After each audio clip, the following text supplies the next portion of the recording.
I'm here alone, you're not here altogether. I got to bring Hakeem more often. Okay, good afternoon. First, I'd like to announce that all 47 Democrats will vote against Russell Vogt. We're united in our agreement that Russell Vogt is a dangerous and destructive choice to lead the Office of Management and Budget. And we saw a precursor to his leadership last week during the dangerous federal funding freeze that crippled, or nearly crippled, critical duties of the federal government and its operation. As the chief architect, chief cook, and bottle washer of Project 2025, it's Russell Vogt who is laser focused on undermining our government. He's proven it. Senate Democrats will unanimously oppose him and do everything we can to prevent him from leading OMB. And should Republicans not see the light and shoulder shrug this dangerous person into this seat, they'll have to answer to the American people. Russell Vogt wants to cast chaos across America. He's depending solely on Republicans to do it. And as I said, he's a danger to the budget. He's a danger to what people in America need. Now, on the reason we are here. So over the past few days, and Hakeem and I work together really closely and well, and I welcome him to the Senate as he welcomes me to the House, I think. Yeah, okay. Over the past few days, Democrats have warned the American people that DOJ is operating like a shadow government. Yesterday, I said that DOJ is not a real government agency. It has no authority to make spending decisions, to shut down programs, or ignore federal law. This is not debatable. This is an indisputable fact. No authority for spending decisions, to shut down programs, or ignore federal law. Yet Elon Musk took issue with that warning. He said, in answer to a tweet that I said that did this, he said, DOJ, quote, is the one shot the American people have to defeat bureaucracy and restore democracy. Now, give me a break. Nothing screams democracy like having a secret squad of company men pull off a hostile takeover of America's Social Security and tax information in the dead of night. That is not democracy, Mr. Musk. And yet it's precisely what DOJ is doing.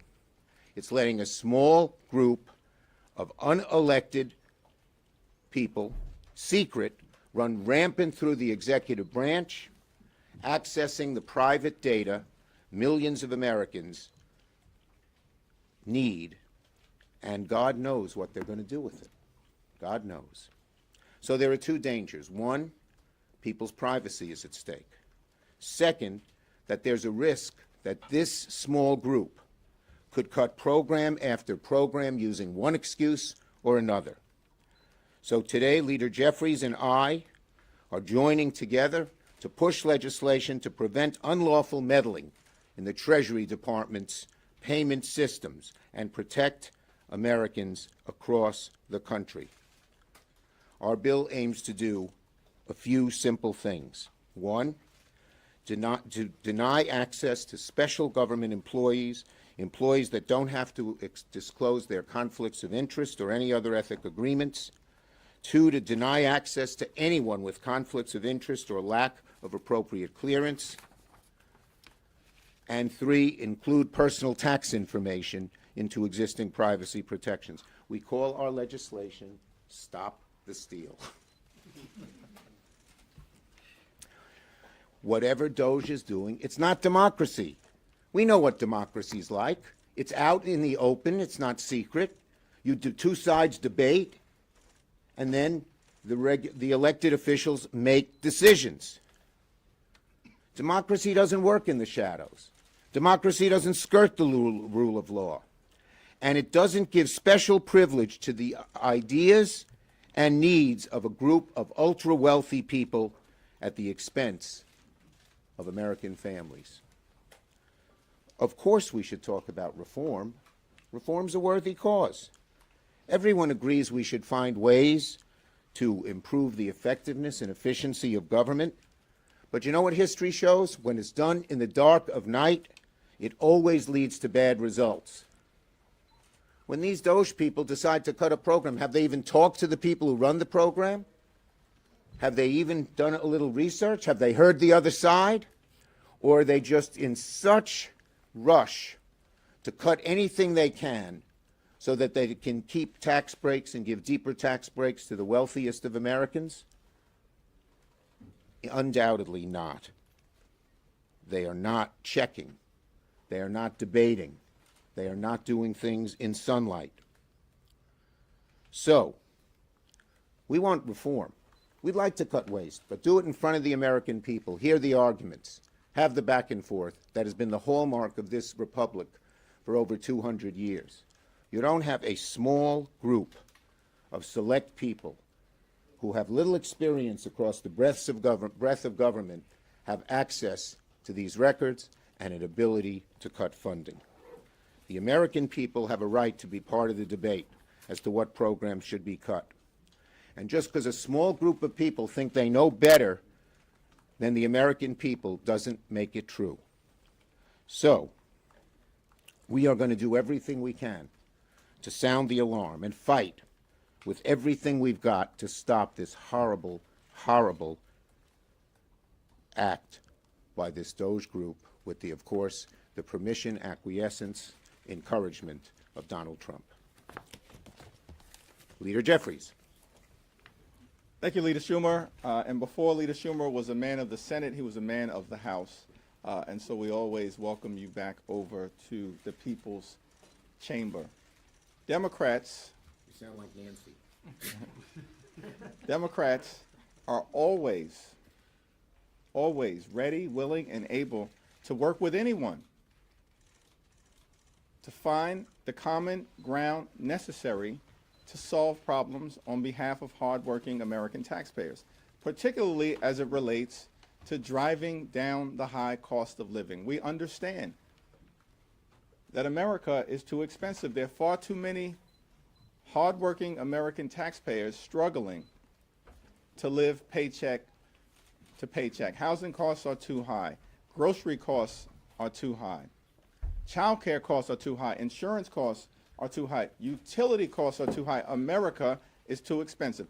Democrats are committed to driving down the high cost of living for working class Americans, middle class Americans, and everyday Americans all across the land.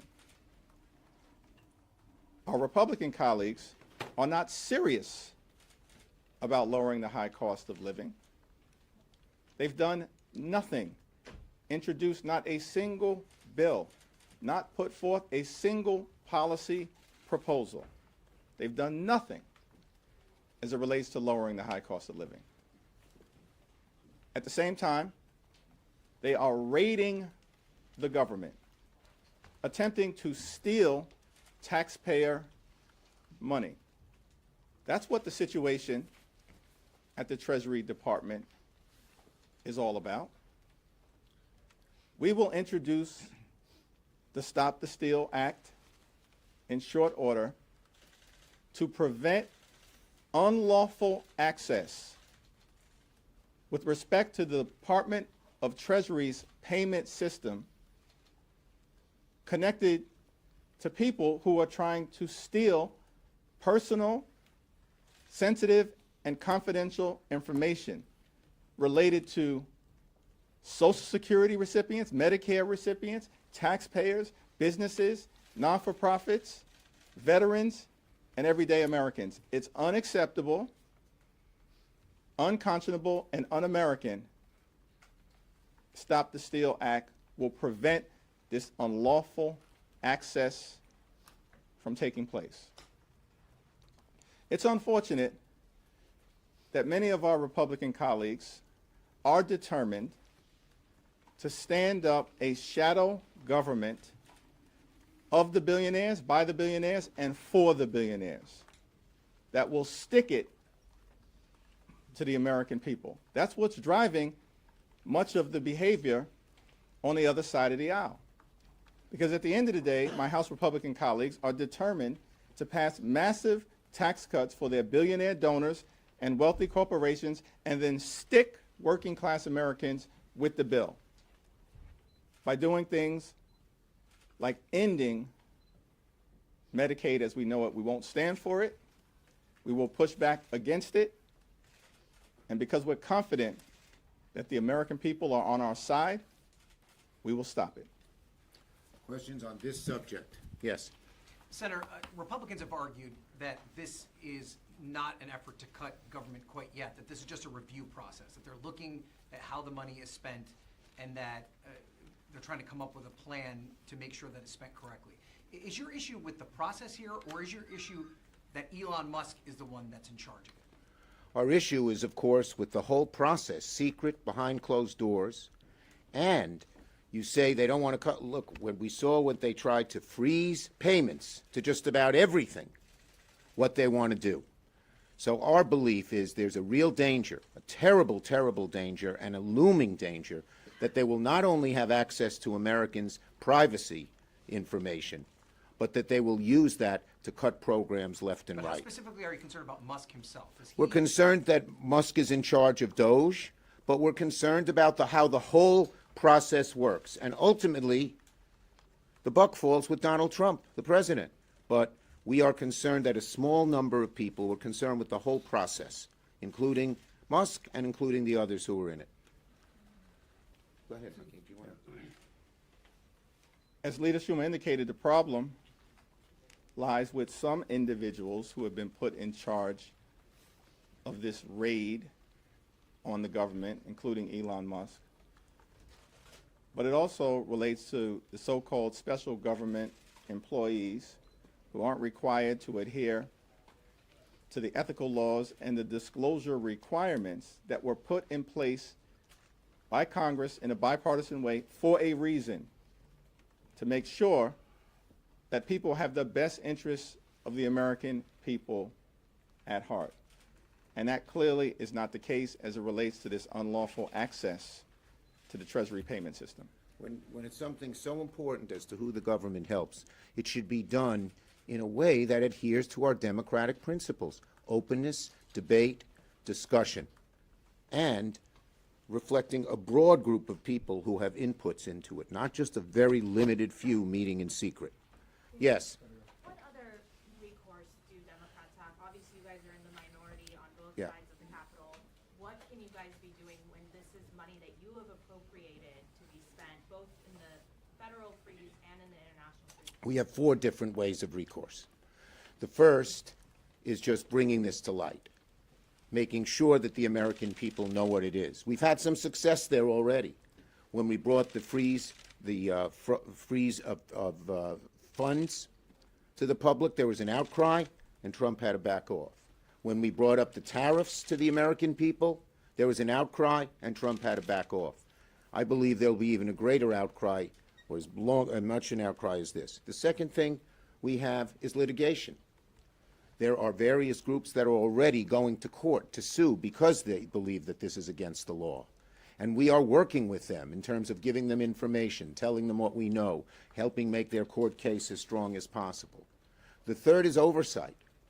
In the Senate, we're going to have some shadow hearings which discuss what this is, and we're asking whistleblowers across Treasury and other places, we're talking to some of them already, to come forward. And the final is legislation. On the appointments, they don't need Democrats. But on legislation, particularly the funding resolution, they do need us. And we will insist that there be certain changes that undo these bad things. Go ahead, you take the next one. What they're targeting now is things that conservatives and Republicans have long targeted, I guess with the exception of the FBI in a sense. Do you think Republicans will ever bring a line in the sand? And if so, what might it be? That's an open question.